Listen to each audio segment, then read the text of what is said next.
Hello and welcome back to the news show where I talk about the news from the video game industry that I enjoyed this week, now that I would like to finally unveil and lovingly refer to from now on as ray tracing.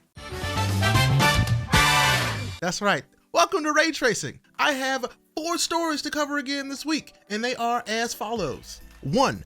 Nintendo wins a refund lawsuit. 2. There are some new games coming to the Xbox Game Pass that I would like for you to check out. 3. Stardew Valley has sold over 10 million copies. And 4. Google has signed a deal with Activision Blizzard that's going to change the way we watch their content as far as esports goes. Starting with our first story, Nintendo can continue preventing cancellation of pre-orders in Germany. This is from GamesIndustry.biz, written by Rebecca Valentine.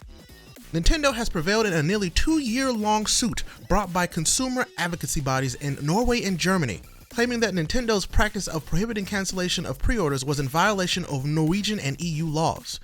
Essentially, what I gather from this is that when you pre-order a game, by the EU laws and the Norwegian laws, you should be able to cancel that within 15 days.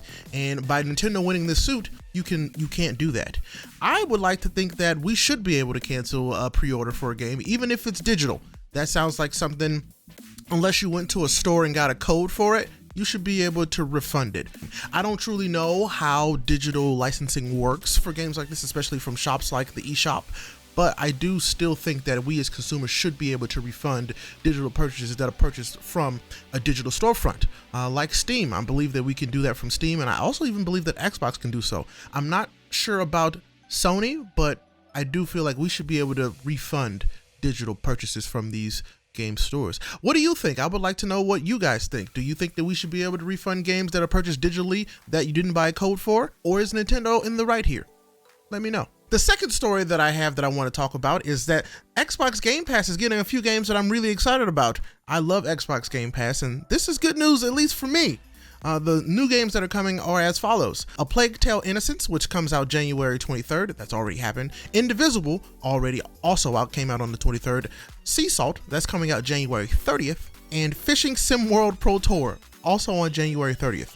The reason why I bring this up is because Plague Tale Innocence is a game that I saw a lot of people online raving about. They really enjoyed that game, and I'm really excited to finally try it out thanks to Xbox Game Pass. Indivisible is also an incredible Metroidvania-style game that has RPG elements that I believe you should all check out. It's fun dialogue, the character designs are very interesting. I 1000% encourage you to check out this game. Try Indivisible. There's also a few games leaving Xbox Game Pass soon. That's Middle-earth, Shadow of Mordor, Resident Evil 4, Saints Row the Third, The Division, the first game, and Tomb Raider Definitive Edition.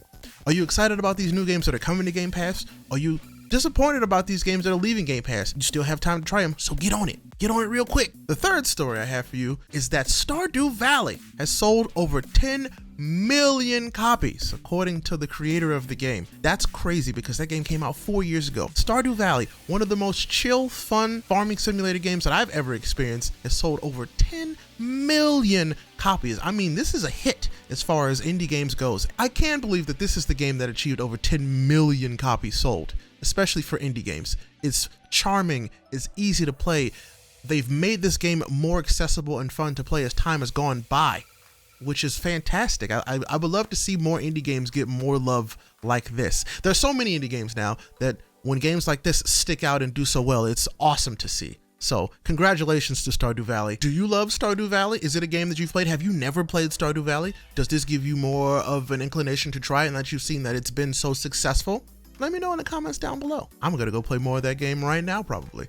And now for the last story for the week. This also comes from GamesIndustry.biz, written by Brendan Sinclair.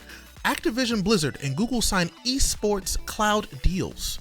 The Overwatch League and others will air exclusively on YouTube, and Google Cloud becomes the preferred cloud service for the game hosting. To me, this is a very big story. So Activision Blizzard and Google today announced a multi-year strategic partnership covering esports broadcast and cloud services.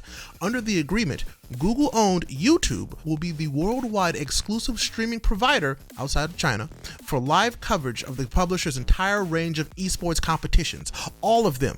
That includes the inaugural Call of Duty League, which began the other day, the third season of the Overwatch League, which starts on February 8th, and it will also cover Hearthstone and World of Warcraft esport competitions. Now, to me, this is where the streaming wars in video game content get interesting. Yes, we've seen Mixer snap up Ninja and Shroud, and YouTube has also picked up a few other popular Twitch streamers, but this is now huge, mass consumed content that YouTube is taking from Twitch. And this is a much larger deal to me in scale as terms of a deal goes. These competitions bring in hundreds of thousands of views, but for them to lock down this deal is a big deal for YouTube. And I think this does hurt Amazon just a little bit more than losing both Shroud and Ninja and Courage and all the other folks that have moved to different platforms. This is a much bigger deal to me. I want to see what Twitch and Amazon now acquire and or lock down to make sure that it doesn't seem like there's a lot of leaking going on over at Twitch. Is this something that you knew about? Does this concern you at all? You're just excited to continue to watch, Overwatch League and Hearthstone and now the new Call of Duty League. What do you think about this? Let me know. I'm really curious to see how this plays out. That's all the news that I thought was interesting this week, so thank you so much for joining me for this episode of Ray Tracing. If you like this video, please give it a like. It helps me out a lot. It lets me know that you like this content still. If you want to talk about something different, did I miss something that was very important in the game industry this week? Drop it in the comments below. I want to see it. And if you love what I'm doing here, subscribe, because like I said, I got a lot of other fun stuff that I'm doing around here. I really appreciate you for watching this episode. Hope you have a fantastic week, and I hope to see you in the next one. Thanks for watching.